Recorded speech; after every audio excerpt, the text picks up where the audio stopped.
조선에 기록한 페이지를 넘기다 보면 공식 역사에는 남지 않았지만 사람들 사이에 오래도록 전해진 이야기들이 있습니다. 오늘은 그 중에서도 왕비의 편지를 훔친 궁녀의 빅 이야기를 들려 드리고자 합니다. 한양 궁궐 깊은 곳 중전 마마의 처소에서 이상한 일이 벌어지기 시작했습니다. 그날 밤 중전 마마께서는 평소와 달리 모든 궁녀들을 물리치셨습니다. 심지어 가장 신임하시던 상궁마저 밖으로 내보내셨습니다.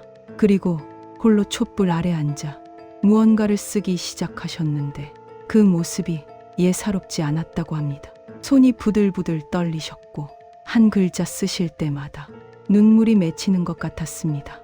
몇 번이고 붓을 들었다 놓으셨고 종이를 구기려다 다시 펴셨습니다. 새벽녘이 되어서야 겨우 편지를 완성하신 중전 마마께서는 그것을 몇 겹으로 봉하시고는 자물쇠가 달린 함에 넣어 깊숙이 감추셨습니다. 그런데 바로 그 순간 문틈으로 누군가의 그림자가 스쳐 지나갔습니다.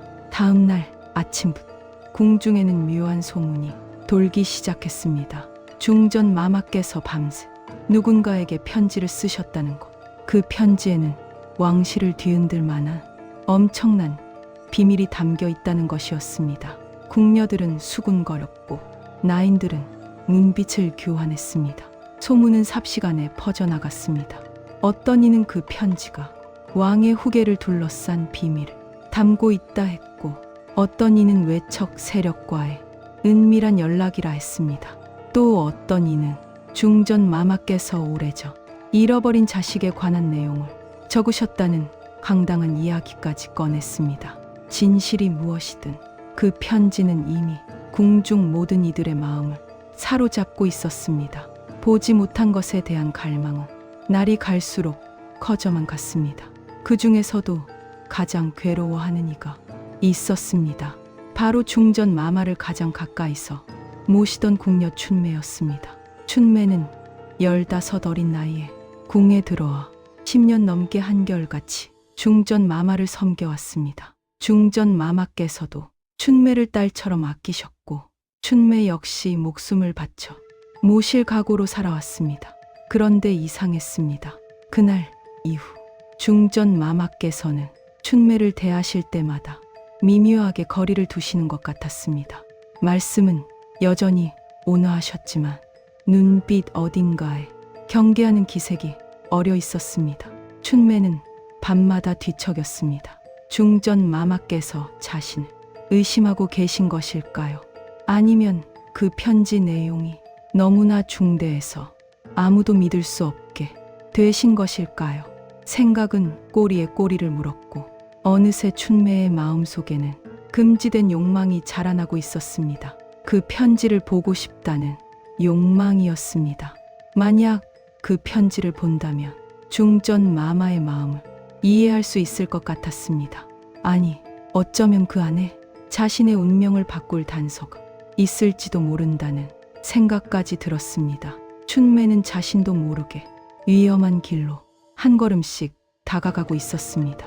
보름이 지난 어느 날 밤이었습니다. 중전 마마께서 몸이 좋지 않으셔서 일찍 약을 드시고 깊은 잠에 드셨습니다. 춘매는 그날따라 심장이 미친 듯이 뛰었습니다. 지금이 아니면 기회가 없을 것 같았습니다.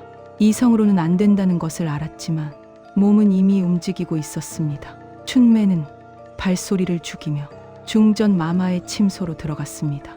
달빛만이 희미하게 방 안을 비추고 있었고 중전 마마의 고른 숨소리가 들렸습니다. 춘매는 떨리는 손으로 그 자물쇠 달린 함을 찾아냈습니다. 함을 여는 순간 춘매의 손이 멈췄습니다. 정말 이래도 되는 것일까요? 10년 넘게 쌓아온 믿음을 중전 마마의 은혜를 이렇게 한순간에 배신해도 되는 것일까요? 하지만 호기심과 욕망은 이미 이성을 집어삼키고 있었습니다. 춘매는 자물쇠를 조심스럽게 열었고 함 안에서 봉인된 편지를 꺼냈습니다. 봉인을 뜯으려는 바로 그 순간이었습니다. 등 뒤에서 차가운 목소리가 들려왔습니다. 춘매, 내가 정녕 그러는구나.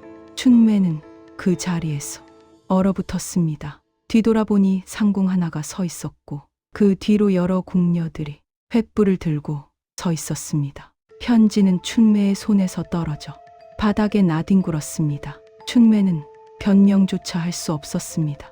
모든 것이 너무나 명백했으니까요. 상궁은 냉랭한 표정으로 편지를 주워들었고 다른 궁녀들은 춘매를 애워쌌습니다. 소란의 잠에서 깨신 중전 마마께서 나오셨을 때 춘매는 그저 고개를 숙인 채 꿈쩍도 하지 못했습니다. 중전 마마께서는 한참 동안 아무 말씀도 하지 않으셨습니다. 그 침묵이 차라리 꾸짖음보다 더 무서웠습니다. 마침내 중전 마마께서 입을 여셨습니다. 춘매야, 내가 너를 그토록 믿었는데. 그 한마디에 춘매의 눈에서 눈물이 쏟아져 내렸습니다.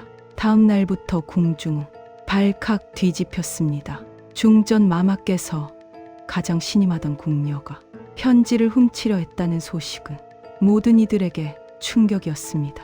대신들은 즉 엄한 처벌을 내려야 한다고 상소를 올렸습니다. 왕실의 비밀을 훔치려 한 것은 영모나 다름없다는 주장이었습니다. 어떤 이는 춘매를 궁형에 처해야 한다 했고 어떤 이는 사약을 내려야 한다고까지 했습니다. 그러나 다른 한편에서는 춘매가 아직 어리고 실제로 편지를 열어보지는 않았으니 용서해야 한다는 목소리도 나왔습니다. 무엇보다 중전 마마께서 춘매를 아끼셨다는 것은 모두가 아는 사실이었습니다. 궁중은 나뉘었습니다. 엄벌을 주장하는 쪽과 관용을 말하는 쪽 사이에서 팽팽한 대치가 이어졌습니다. 그 사이 춘매는 깊은 옥에 갇혀 신문을 받았습니다. 춘매는 모든 것을 솔직히 털어놓았습니다.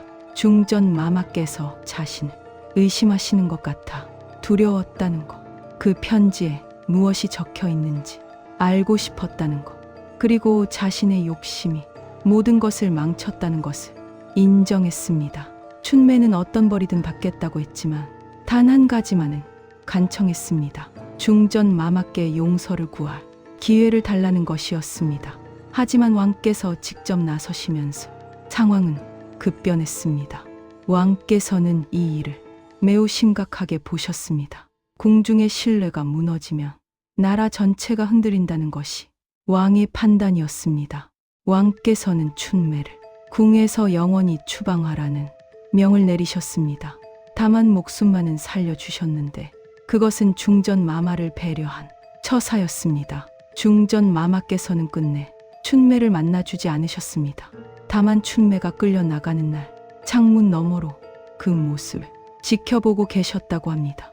중전 마마의 뺨을 타고 흐르는 눈물을 본 이가 있었지만 아무도 그것을 입 밖에 내지는 않았습니다. 춘매는 그렇게 궁을 떠났습니다. 떠나는 마지막 순간 춘매는 중전 마마의 처소를 향해 3번 절을 올렸습니다.